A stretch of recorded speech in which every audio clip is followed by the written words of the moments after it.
Hi everybody and welcome back to the channel, and thanks for all the new subscribers. In today's video I've ordered a replacement stand for the GS as the springs keep clicking off of it all the time. So I've gone the whole hog and I ordered a new stand feet, new brackets and springs as well. I'm just going to pull off all the components now. This is how it would be resting on the scooter, as if you were looking up from the floor upwards on it. So I'll just take the components off so you can see.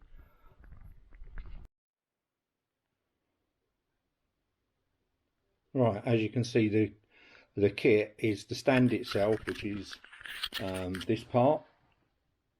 Then you've got two springs, two brackets that go on the frame and loop through the holes in the stand, and 2 feet. They are keyed. That part there that's raised goes against the frame, and that's where you put your foot on to bring it down. So that would be that side, kickstart side on the bike, and this side would be toolbox side on the scooter. These bolts that came with the kit, if you're not too bothered about bolts sticking up, they'd be fine. However, the GS themselves have a captive nut on 2 short bolts, and then the front ones, if I can show you on here, they have got a recess for a screw. So you put a countersunk screw in there, and if you can imagine it going on the frame that way round, so the screw goes up through the frame, and then you've got a captive nut on the top with a washer holding it all in position. If you try and use the bolts that came with it, the bracket itself is going to bash onto there, so that sits proud, and it's fine on the back. If I can just stop that and I'll plug it in to show you what I mean. Right, if we look from the side, you'll see what I mean. So that bolt there should go into the countersunk part, and see how high it's raised. That side doesn't matter because the spring goes on the inside there, that side. If I cut out again, I'll show you how the spring mounts on there. Right, so you can see how the spring mounts to the mounting bracket for the stand. So if you look where my thumb is, that would be the frame. So that screws down, up and in, and then this part goes around the leg. The front part, if it's got that bolt on it, if we look on the frame, it's got a loop on it. So if I just stick that in, sorry about the camera, but I haven't got the stand in here at the moment. So if I stick that in as if it was on the bike, you can see that that bracket touches. So you can imagine if a bolt was there, how more upright the stand's going to be. The angle here, I can go zoom out enough, the angle, instead of it being like that and acting like a tripod, is like that. So anybody knocks into your bike, it's just going to go click, because all of this is under tension with the springs. So that's why you would use the countersunk screw in there. And again, that goes into the recess. The frame's where my thumb is. Through the frame, washers, and a captive nut on the top. And that would then turn round. That turns round into the spring. So as it's bolted up at the moment, if you can see that, because it's turned round so much, that would be pulling the stand up, which is what we want in the park position. We want the tension to be pulling up, so that the stand would then do that, if that makes sense. So stand would be like that, because that's under pressure. It's kind of hard to show you with the hands, but you want the spring to be pulling that way, so it's pulling up. So when you bring, chuck that down there, so when you bring your stand down, it's under tension all the way around. So when you kick it off or push it off the stand, it just springs back up. And this is the Achilles heel with the Vespas. That bracket there bashes against the floor, against the floor. So you're constantly going bang, bang, bang, bang, you know, as it comes up, bang, bang. And over the years, you get splits at the back of the frame, which would be about there.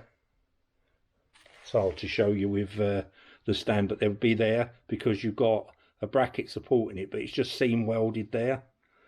That's quite common on a GS if you're looking to buy one, is the back of the frame where you put your feet is 9 times out of 10 that's been hammered over the years, unless it's been not used and the scooter's just been left in garages, etc. Then the sort of the floor is good. Like cars, they get damp in the frame, but that's for another video anyway. So you can see the component parts. It's the weather's taken a turn for the worse, and I like to do the stands on the GS's outside, simply because I'll be laying on the floor and it gives you a lot more scope to work when you can lay, and then you can come like this side of it and that side of it and get to your bolts, and you know, and generally take your time. The only thing I would say with the stand, it looks great, but they should have a cap on there. I can't see, it looks like you could thread it if you wanted to, but it should have a cap, which because if you think of it, the weight on here is all the scooter weight is on 2 little points, and these are not the strongest. I mean, these are pattern ones. The original ones look very shiny plastic, and they're quite hard. These are quite malleable, and I've already pushed them on and pulled them off, so I might have to actually end up gluing them on or taking the ones off my original and keeping them as spares. But part 2 to this will be fitting it and the trials and tribulations of the Vespa GS150 stand.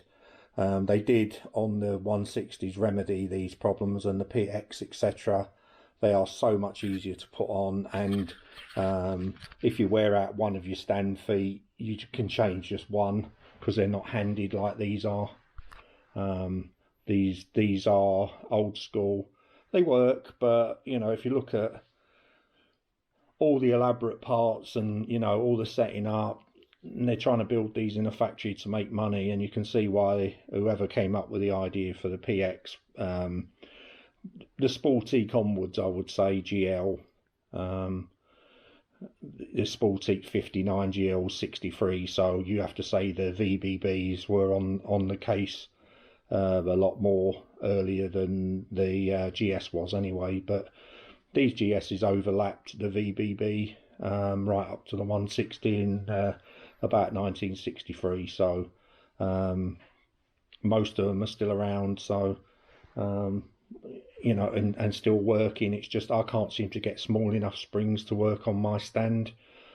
These little hooks on here, one's slightly worn on my stand, and the previous owner to me had cut the stand down. He'd done all sorts of things, but again, you know, it's not for me to criticise when, you know, you went through the stage where there was no spares. Nobody was making anything like this, and the average guy's not got welders, etc. So he'd put stand feet on. It looked absolutely atrocious, and that did a lot of damage to the frame, and actually caused a split on one side because that was metal hitting metal rather than, you know, 2 pinch points, if you like, on the plastic. But you know, it's all right now. It's been done. So this is the sort of the only nagging thing I've got now with my GS.